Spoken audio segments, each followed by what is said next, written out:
And prior to his position at Afi, Amit was a dairyman at his family farm in Israel. He has a degree in business management and has worked for Afimilk for the last 2.5 years. His current role there is as an application support specialist. And Amit has suggested that if you have questions, to type them into the chat as we go. He'll be demonstrating some things, so it may be more useful to have those questions answered as we go through different topics. But if you don't get a chance to do that, just type them in whenever they come to mind, and we'll do our best to have time to answer all of your questions. So we'll turn it over to Amit, if you can just share your screen, and then we'll get you started. Okay, can you hear me? Yes, we can hear you. Yep, and we can see your screen Awesome. now. Great. Okay, so thank you, Jackie, and thank you, Barry. I appreciate the invite. So I have a short presentation, but I think the more beneficial way to do this is to log into a live farm in Israel. So I'm gonna just very quickly go through this, and then I'm gonna start sharing my screen with a TeamViewer connection to a farm in Israel. Basically, what Afimilk is doing and has been doing for the last 40+ years is taking big data and digesting it and putting it in, making sense of big data that's collected on the farm. We have different sensors, some on the cows and some on the milk meters that collect data, and we go through a real-time software that then pushes it into this module, which is called Afifarm, and put it on a dashboard type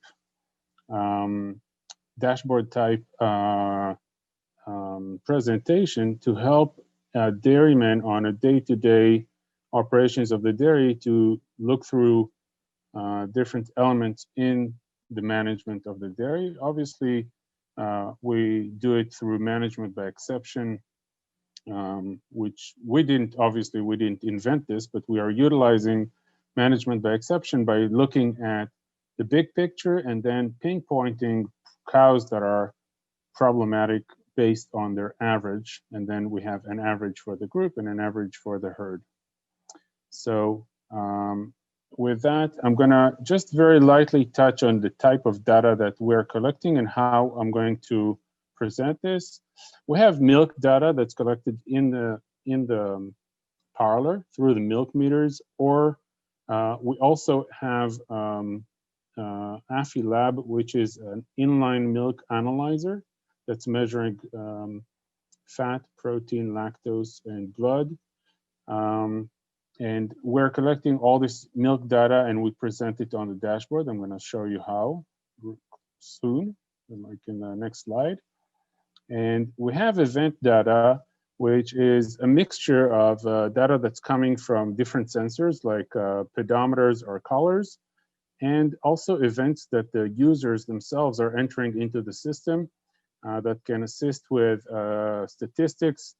If we can measure something, if we're counting, for example, number of mastitis cows, we can manage that mastitis, or at least we know whether we have a problem or we don't, or the size of the problem.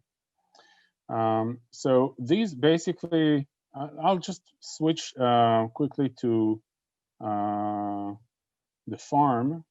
Can you see the dashboard of the live farm? Okay, so you know what? I'm going to change the view because it's going to be annoying to see that cursor following me. It's going to be a little easier this way.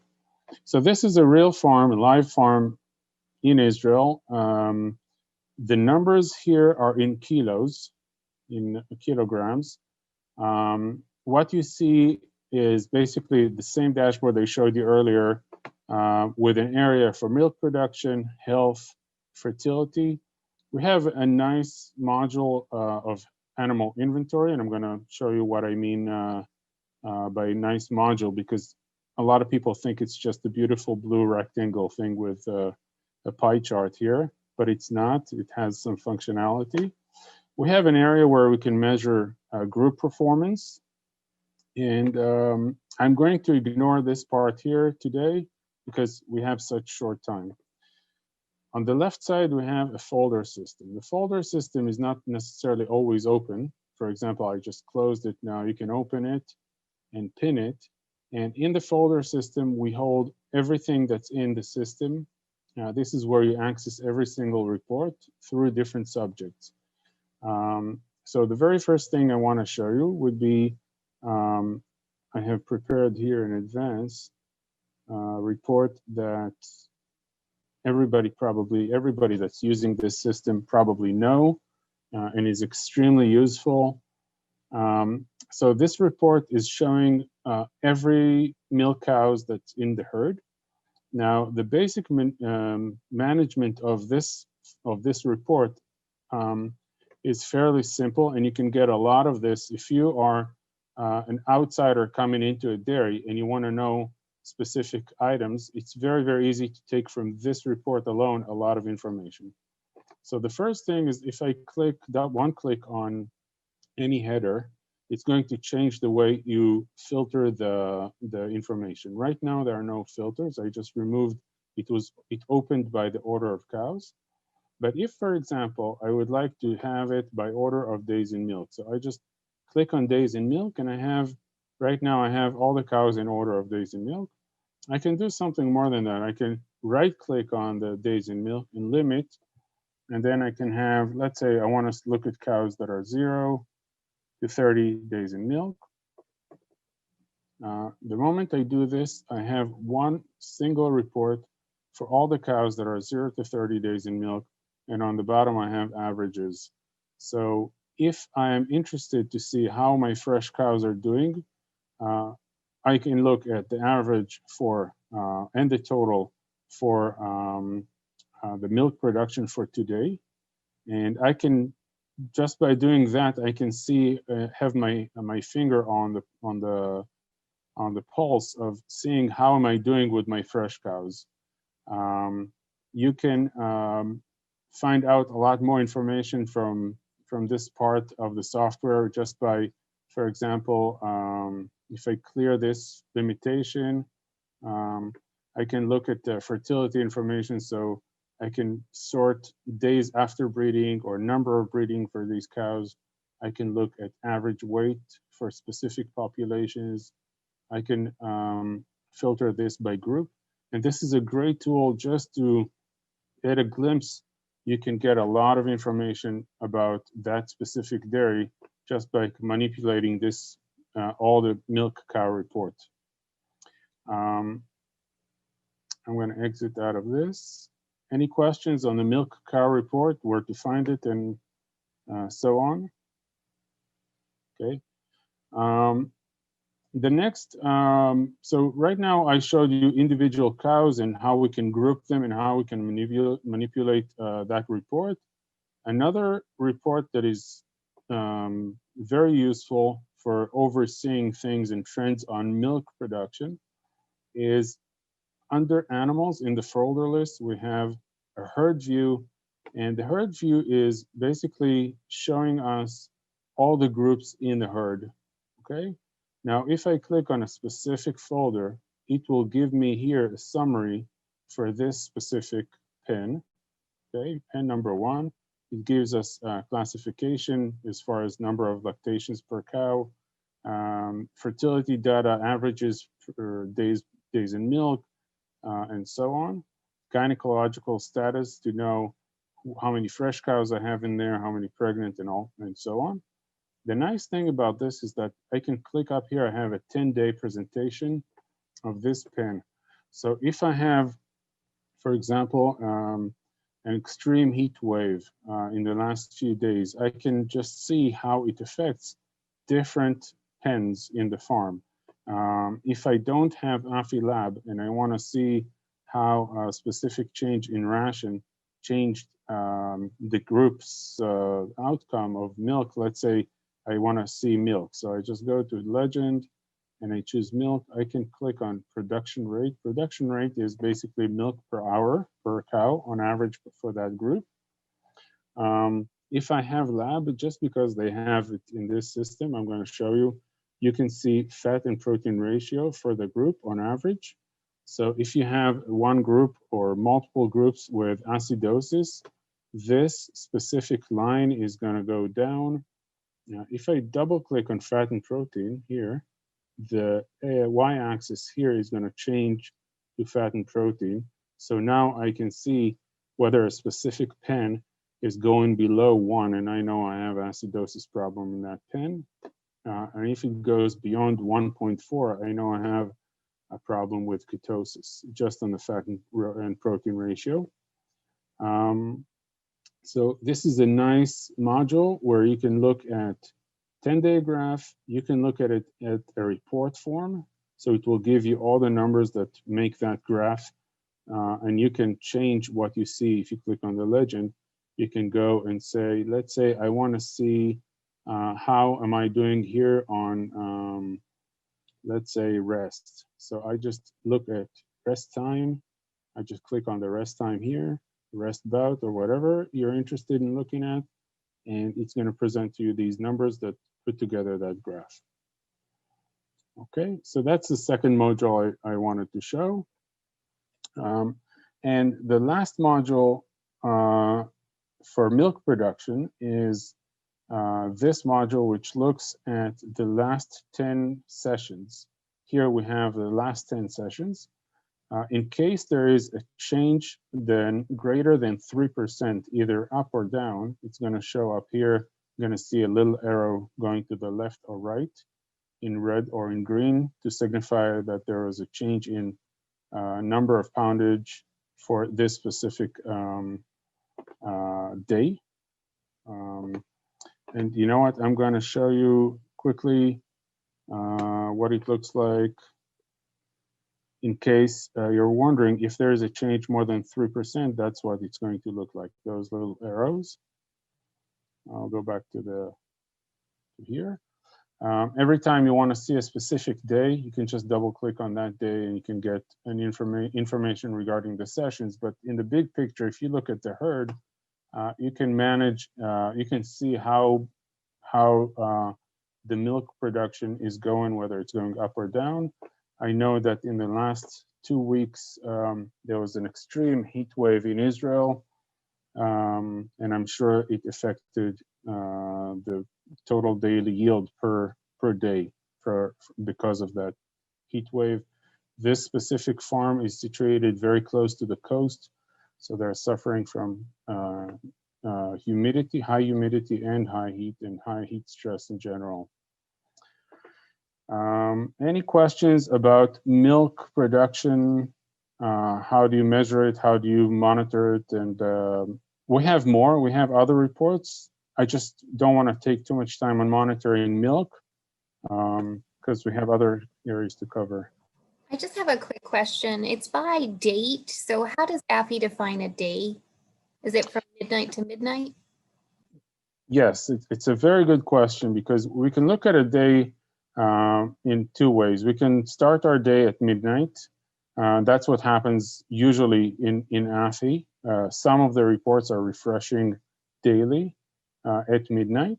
Some reports are refreshing hourly, and some are session-based. So sessions are the first session is always the first session after midnight. If we start at 1 o'clock in the morning or 3 o'clock in the morning, that's going to be the first session. The next session is going to start when that session ended. I'll show you. So for example, in here, we can see they have 3 sessions. Right now it's 9 o'clock at night over there. You see the timing, but the calculations are not done until the next session started. So it could be very confusing for someone that's not used to this logic, understanding that the day starts at midnight, but the sessions end when the beginning of the next session starts. And this is where you see where the timing is, but between 6 and 8, if you wanted to see information regarding the first session, it wasn't calculated yet. It would be calculated only at 8, just to minimize the amount of time that we spend on calculation. We did it that way. I want to move on to the next part of this would be components. So in this specific farm, we have lab, Afilab. You can see those lit. So we know the fat, protein, and lactose percentage for, sorry, I don't know, something popped up here. For individual animals, and then we can make up the group. The way we use it is in few ways. The first one would be through an individual animal, but if we look at it from a management perspective, we're not necessarily interested in the individual animal, we're interested in trends. So just a small anecdote, I worked with a dairy that continuously and consistently had about 60 animals out of 1,800 animals on this list. And immediately I noticed that it's way too much. It's way too many animals to have ketosis. Now, the way the logic of this report works is that most likely, if something is not equipment-wise, if something is not 100%, it's going to show you less animals rather than more. So in other words, the fact that they had 60 animals on this list is not because the equipment wasn't functioning, but it was because they had a dry period problem. The dry conditions for the cows was not good enough. They didn't have enough space for them. I don't want to go into details, but the number of animals here and monitoring the number of animals here daily is what we're after. Taking care of these animals on a timely fashion, finding these cows in a subclinical state is important and it's nice. But if you look from a management point of view, just the number of animals on this report is significant. It's an important number to check in relations to the number of animals they milk. Another great report to manage transition cows is the Fresh Cows to Check report. Again, number of animals in the report is a great indication on how healthy the transition or how well the farm is managing the transition. The nice thing about this report is it's very, very simple. There's not much that can go wrong. We're just measuring to see whether cows up to 30 days in milk are going up in milk. If they go up in milk, they're not going to be on this report. The thresholds are, I can show you the thresholds if you'd like privately, but the bottom line here is that if you have good transition practices, you won't have a lot of cows on this report. Just like we see here, we only have 13 animals, which is not a lot at all. It's a very well managed dairy, this one. And also, it's going to alert you on very high producing cows. So if we have a cow that is producing a lot of, let's say we have a 100-pounder cow or a 120-pounder cow, she is it's going to be difficult for her to climb within the first 30 days 7% or 4% every single day from 100 pounds, which means she's going to be up here. And these are the cows you want to monitor regardless, even if they don't show clinical or subclinical signs of ketosis. These are cows that you want to treat. So it's a very useful report. Again, a big picture, just looking at the number of animals you have here in relations to the number of milked cows. So this is basically, let me just pick at my notes here. So we looked at the herd view, daily observation, and one more thing that I'm glad I have those notes here. One more thing that I want to show you is we have milk by days in milk. So it's going to present you the cows by days in milk, the axis on the bottom, the x axis is going to show you the days in milk. This is going to show, the y-axis is going to show you the number of pounds, sorry, it's liters. This is liters. And you can see roughly a nice milk curve going up when cows are peaking. You see there's a big difference between cows in the peak area, and then it kind of narrows down and you have a bigger crowdedness of dots. Each dot is an animal. If you have a specific animal that you want to check, you can just go from here, you right click on it, and you can straight go to that specific animal. If you don't want to, just the trends of how are you freshening up as far as milk production goes, and how cows are doing throughout the lactation.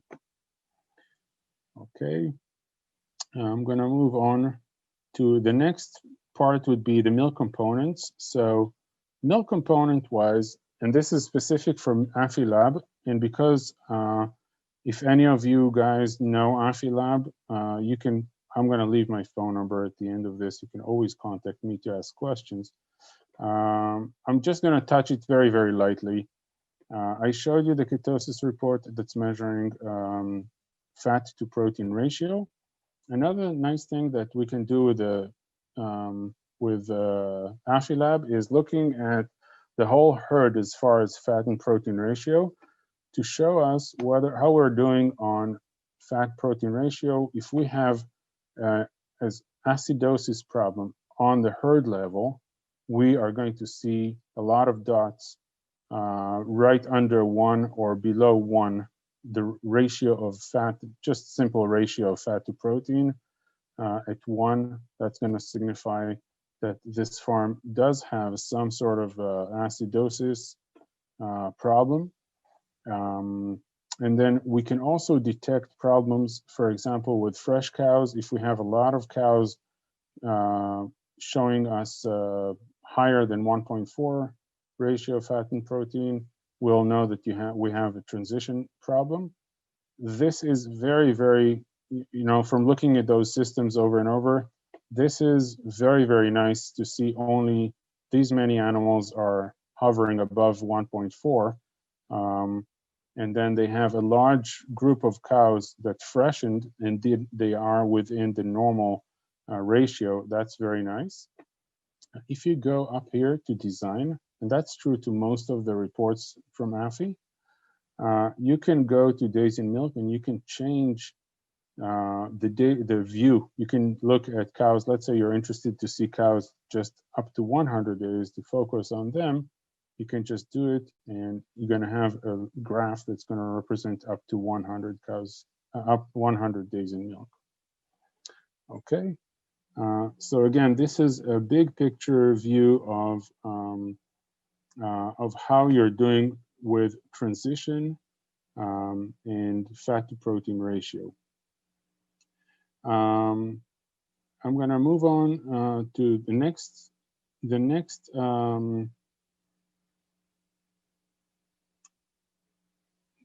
part that I wanted to show you is group monitoring. So we can monitor, and again, that's only because we have the Afilab on this specific farm. We have it, so I'm going to show it to you. If we didn't have it, I wouldn't have even mentioned it, but I just want to show you this because it's a neat module that can contribute a lot to anyone that's coming into a dairy and want to understand how the dairy is doing.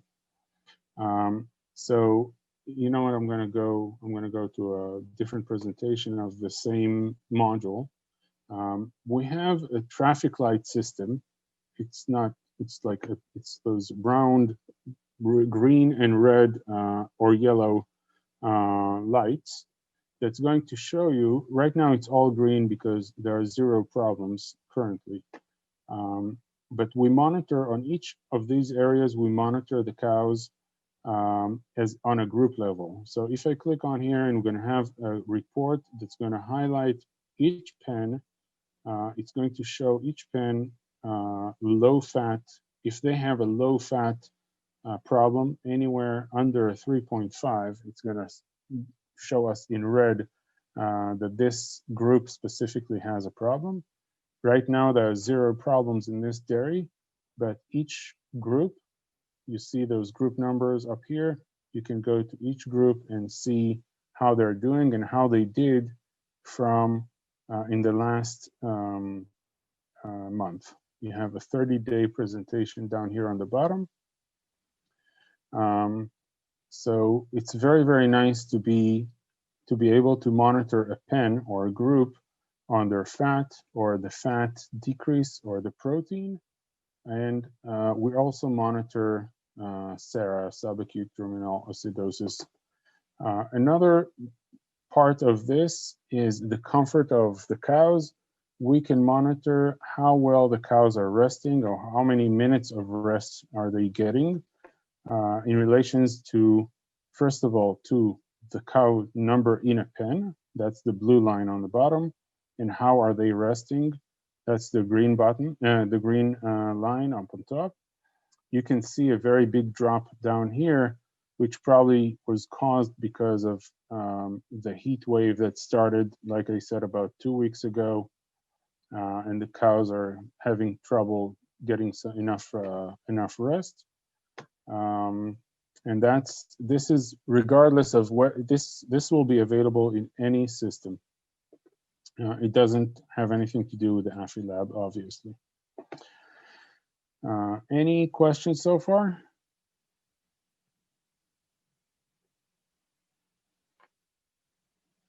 We do have a question. It says, do the cows that show up on the health report automatically have the event recorded in their history, or do they need to be treated for it to be recorded? So I think it's That's a very good question. So thank you for that question, because it's an interesting question because it's not clear. It's not. It's both. So I'll just go to the Mastitis report. Just an example. And I didn't mention conductivity, although we had a very nice talk right before me about mastitis. So the mastitis, we measure mastitis and we act on it. These cows, all these 3 cows are found to be suspected mastitis cows. If I go to the cow card itself, in the cow card, I see, you see up here, the red is conductivity. It's obvious that this cow has mastitis. Let me just remove everything so it's going to be clean and easy to read. So we have the red line as conductivity spiked up here, most likely E. coli. And then she never really got back to normal since then in the last 2 days, quite a few sessions already. And her milk just dropped dramatically, which is another sign of E. coli. And then what's nice about this is that if you go to her events, the cow's event, we have a filter up here. And on that filter, if I choose suspected mastitis, which is this one, I just check this box and I okay. And what would happen is that it's going to show us what happened. What did I do? I did something wrong, because it should show us the time that this cow actually came into, I'll go again to events. Okay, here it is. I just needed to refresh it, sorry. So this cow went into suspected mastitis report at midnight and 17 minutes on the 14th. So it's automatically generated, and based on those automatically generated, we can look at events. I'll show you now, since we're already on the subject. We can go to event reports, the folder of event reports under animals, and we have a report called list of events. And when I go to that list of event reports, we can find all the cows that are, for example, suspected mastitis. You can go here and limit to suspected mastitis. I don't want to do it right now because we don't have much time, but you see we have a few cows. This one was suspected mastitis cow, and you can have a report of all the suspected mastitis cows that were on that report. You can change the window of time that you're looking into those cows. You can look at the last month or last year and have a nice tool to see how you're doing on your mastitis. For example, mastitis, I'm just taking this as an example. Now, just remember that these cows are coming into the report and we have about 85 to 90% accuracy on those cows. So we might have some false positives, not a lot, but some. And we can also generate events that the user entered. So if I'll go back to my presentation, the difference between the milk data and the event data is that most of the event data are coming from the user. And we rely on the dairyman or whoever is managing the dairy to enter those events. The more events they enter, the more parameters they enter for each event, the better the information and the better the more we can use it. Okay, does this answer the question? I hope.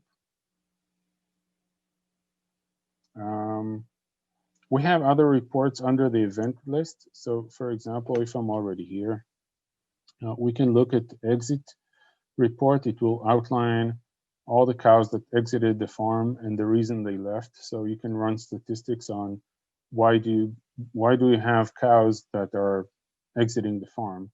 You can manage that through here. Now, I guess this is a heavy report. So all these are exited cows, when they exited, and the reason. And you can have, if the dairy really want to, they can specify the reason, and you can run nice statistics on this part as well, which is important, understanding why your cows are leaving the herd and what if there's one specific reason that shows up more than the others. Okay, so thank you for that question. Anything else, Chicky? Yep, I do have a question about weight in there. So where are they collecting body weights, and is it how frequently is it updated in Afi? So body weight is collected, I'll show you. It's collected through a sort weight gate. So the sort gate has a scale, and they measure the cows twice a day. I think they measure it, they don't sort cows at night, but they do in the morning and at noon or morning or first and second session. It's collected daily up here. Okay, and we could do a lot of things with weight. For example, you can let's limit this to one specific group. So you can look at a specific group, whether how they're doing on their weight. You can save this daily, and you can see the average weight for the group daily, and you can collect information like that. I have dairies that are using the weight to determine the weight at insemination for heifers, and then they compare weight at insemination or weight at calving between different lactations for that specific cow, and see the progress of the cows as they go. So the weight, the scale in the sort gate is extremely useful, and the data collected could be used in many, many ways for managing heifers to later on understanding how you're doing on breeding, breeding weight and calving weight. Okay, so I covered the milk data both on the milk components and the milk production. I'm just very briefly, since I have only 25 more minutes, go over fertility, and then we're going to go over health reports. I'm not going to repeat what I just said earlier. I'm going to talk about some other stuff there. So events, just like I said, events can come in as automatically generated events. If a cow shows up on a report, she's going to follow that. Or when you have a cow, for example, a hoof trimmer comes in and you put in the data that the hoof trimmer gave you on the cow, it's fairly easy. All you need to do is go to data entry. You can find data entry in many places in the software. And when you do data entry, you have a very simple menu that is completely customizable. You can change what you see here just very easily by going to parameters and exclude or add more features to this menu. And then once you do, you can start following up. For example, hoof trimmer, I said hoof trimmer because it's something that we cannot detect. We don't have a sensor for hoof trimming, so it's a very nice event to have collect the data through data entry, as well as veterinary events, fertility events, and so on. And again, the more data you collect, the more we can do with it. So basically, another way of looking at fertility data is through the sensors. We have leg bands, or we have collars that will generate information on when cows are coming into heat. The collars will provide also the digestive information, but I'll talk about it later. So we know whether cows are coming into heat. We can tell, we know conception rate or detection rate through those sensors. And together with the information that the dairyman enters, we can find fertility information. I'll show you where. So under the folder list, we have a folder that's called fertility. It's right here. I click on the plus, and then I have two types of reports. I have fertility reports and estrus reports. To me right now, what's interesting is fertility reports, just because we can find here information about how are we doing on our breeding. And this is all based on information that's coming from the user. If the user enters a breeding, it's going to be here. If the user doesn't enter a breeding, it's just not going to be here, and the cow is might be pregnant and the event wasn't recorded. So this report that I'm waiting for it to open is going to be, if people that like data, it's a great report. People that like graphs, it's a sort of a nightmarish report. The thing is here is we try to capture a lot of information into one report. I think we did a very nice job summarizing the trends. So what's interesting in this report is that up here we differentiate between heifers, first lactation cows, second and third and above, and we have a column for all cows. And then we just, according to these classifications, we run down here and we can measure different things. We can look at different things. So we look at the conception rate by days in milk up here. We look at the conception rate for heifers by age. This is all the same. Down here, we can look at normal insemination and conception rate. So we look at the service numbers, or the number of inseminations. We look at the distribution of inseminations based on whether it was first or follow-up, and so on. I don't want to go into too many details, but it's easy to find it. It's under fertility reports, and it's a great report. We can obviously, if you go to design, you can obviously change the window of time that you're looking at. So you can look at a year back, you can look at the previous year, you can change it to anywhere you want. And it's a great report to manage your fertility. And you can have this printed also on regular intervals. So you can have, or you can save it to Excel automatically on regular intervals, which would make a really nice database on fertility and how you're doing. You can always compare it to ration change, seasonality, and so on. The next report from this folder is a report that's called pregnancy rate deviation. What I like about this report is that it just looks at 21-day intervals. And again, if you go to design, you can change the timing of the window of time that you're actually looking through. And it will give you the conception rate by those 21-day windows. And it's clear, it's easy to read. And again, if you save it continuously on irregular intervals, you can follow up on how you're doing on your preg rate or conception rate through different times of the year. Okay. saving yeah. reports for those consultants that are going onto farms. Can you show how you would save this report so that you Yeah. can get it? And can you send it to your email address as well, or can you just save it on that computer? So first of all, you can save it on this computer, and you can always come to TeamViewer and extract that file through TeamViewer. We're not connected to the computer email, so we don't have that option. We have a few options. I'll show you. If you go up here, we have this bar, this toolbar, and if you go to tools up here, it opens up a few options.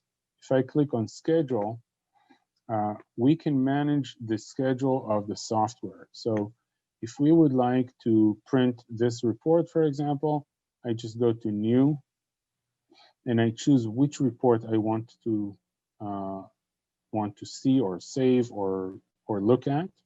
I'll just random. I'm just going to pick a report here. So it gives us this pink line here. And when this pink line is up here, that means that we have this report. It's going to print. I can change the action to have it either saved to DIF, to Excel, or to text file, or just view it. If I click on Excel, it's going to save through this. You can see the path here. You can change the path. You can choose where to save it. And then from here, I just go to schedule and I choose when I want to do it, the timing of it and how frequently I want to do it. That's pretty much self-explanatory. That's one way of doing it. In Afi, there's always way more than one way to do things. And I don't know why it's why this is the way they did it. Sometimes it's helpful. So you can also access the scheduler if you just highlight the report and you go add to schedule. And when you do that, it automatically chooses the report that you want to see. You can do multiple functions. You can do print and save and view, or whatever you want to do with it.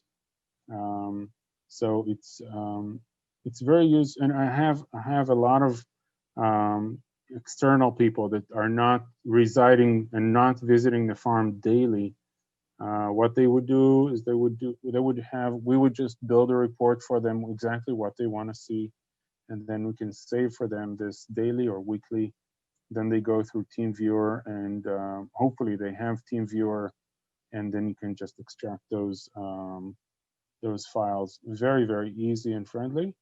And I didn't even mention the raw data, because if you want to get access to the raw data, I'll show you very, very briefly. I don't want to spend too much time on it. This is the Afi control. This is the real-time module that manages all the equipment and collects all the raw data. From here, you can go, you have reports that are generated. These are all raw data reports, and it can go back up to 3 months. You can go back, and what you can do from here is just, if you click on print, you can choose whether to save it in Excel or whatever format you choose. And you can do it, you can just go back in time and manage information like that, or collect data like that, if you want to see what happened up to 3 months ago.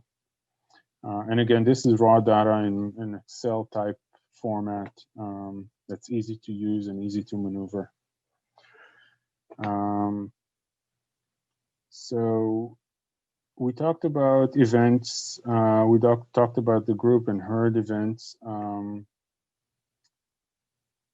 Last, I want to talk about health. I just have, let's say I would leave some 5 minutes for more questions if you have, or if Jackie, if you want me to point something out. Health-wise, we have, I'll go back to the dashboard, because health-wise, we have these reports that I talked about, the Mastitis Report, and Ketosis, and Fresh Cow. An estrus report is a very important report, because it will show you, obviously it will show you anestrus cows. It requires some work. It requires from the dairyman to go into the cow and on regular basis, I'll show you. I'll attack it from a different direction. Sorry. We have animals for insemination report. We know these cows are showing signs of heat. If you have a cow here that you didn't breed, you very easily you can just mark this cow as a heat cow. Just you choose that cow, you right click on here, and you do data entry. And I'm not going to do it because it's a real farm, but you just mark heat for this cow. You just double click on heat, and then she's going to have in her cow card a heat event. Okay, so this Mastitis report requires the farmers to stay on top of cows that were not bred but showed signs of heat. Once you do that, you have a very clean report. You know that all these cows are really Mastitis cows. You don't have any false positives. And it's not very difficult to spot these false positive cows. And I'm not trying to manage one individual cow here. I just want to show you that this report actually works. All these cows are going to have those flat lines with absolutely no heat event, as you can see. None of them is going above her 50% of activity. But the important part about this is, again, the number of animals that you see on this report.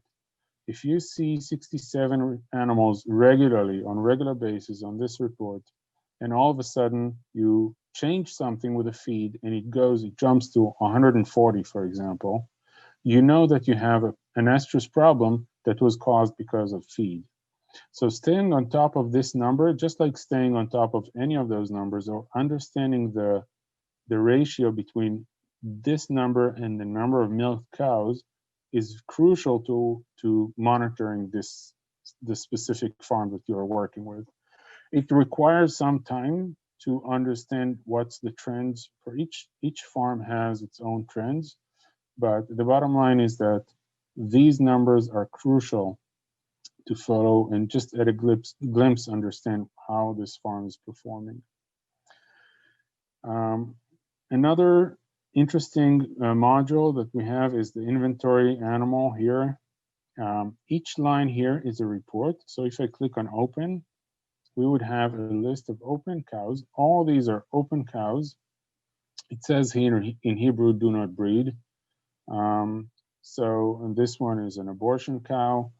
But you can see, you can manage these cows. You know what's your highest cow that is open at 115 days in milk.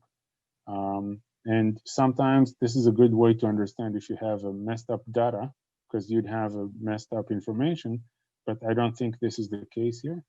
But if you have a lot of cows that are open over 150 days, something is going on.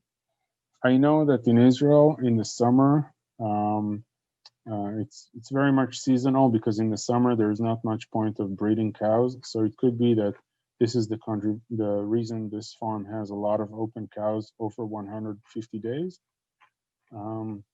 But again, it's a very useful feature to see and understand how you're doing on your open cows.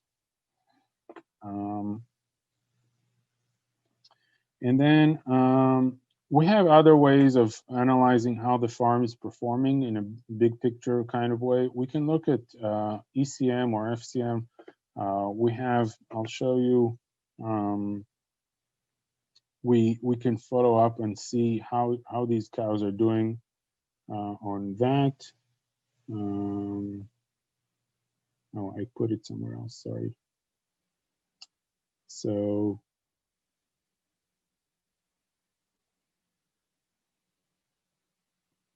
never mind.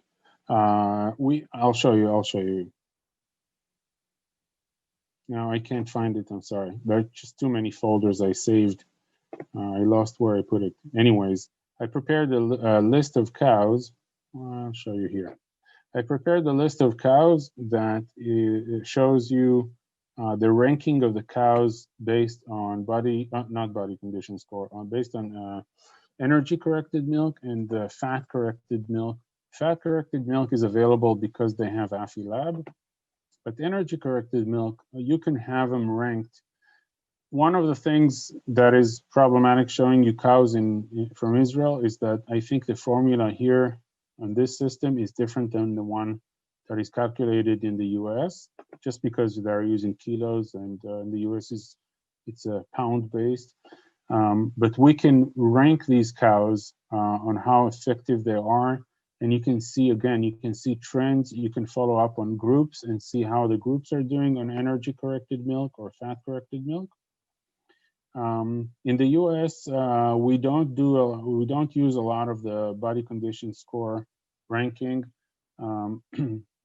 But if you have a dairy that's open to try it, it's a very good way of monitoring how your cows are doing. It's a very cheap and easy way to manage your transition, because we know that cows that are over 3.75 body condition score are considered under risk factor for ketosis. And again, if a cow is not doesn't get to her peak yield at a good body condition, again, that could be a problem. So it's a very easy way. Just all you need to do through we have a mobile app that correlates with this system. And in the mobile app, it's one of the easiest things to do is just to record body condition score as you go. You can do it at preg check, sorry. You can do it at fresh check. You can do it every time you meet the cow. You can do it in different intervals, or preg check right before dry. And you plug in those numbers, which are very easy to plug in, and you have a beautiful set of data to work off of and understand how you're doing on your transition. And again, if you collect that data, you can manage it. If you don't collect that data, it's difficult to manage. Let me see through here. So we talked about weight. I did mention the rear view mirror of how we do on our transition based on the milk, how we were doing on the dry period based on our transition. Heat events, I did speak about it a little bit.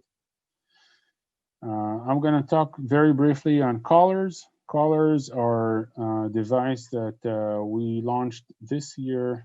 It's doing something very simple. It measures rumination and eating time. And based on that, we can detect sick cows. We can detect heat, obviously. And it works wonderful with our milk information. So it's just another validation that a cow is sick. If, for example, a cow is not milked, let's say the milkers just did something, were not focused, they didn't milk her correctly, and you can differentiate between false positives and positively cows that are sick. And that's basically it. I'm going to leave you with my phone number, because in case anyone has any need for support outside of here, you can always reach me. This phone number, 770-568-5611, with questions or help on a specific dairy, or just general questions. And if anyone has questions, Jackie, I'm ready. Okay, thank you. I don't have any questions in the chat box, but if you do, you can type them in now, or you can contact me directly. But we really appreciate you taking the time and going through more of AFI today, and kind of more of what a consultant nutritionist veterinarian could do with the data that AFI provides. Thank you. I want to thank you for that opportunity, Gary and Jackie, and feel free to call me anytime. That's what I'm here for. Okay, thank you very much. And you may, I guess you may regret putting your phone number up here. You might get a lot of calls, but hopefully you do too, and you can answer a lot of questions that people have. We have a team of people here that are taking care of it, so I'm just going to be directing traffic. So. Okay, that sounds good. So I don't see any more questions. I asked a lot of questions throughout, and I know I'll have more questions as I go through watching the presentation again. But I think we are all set. People are welcome to contact me directly and ask questions that they have, maybe when they're on farm and they're trying to navigate some of the things that they saw today.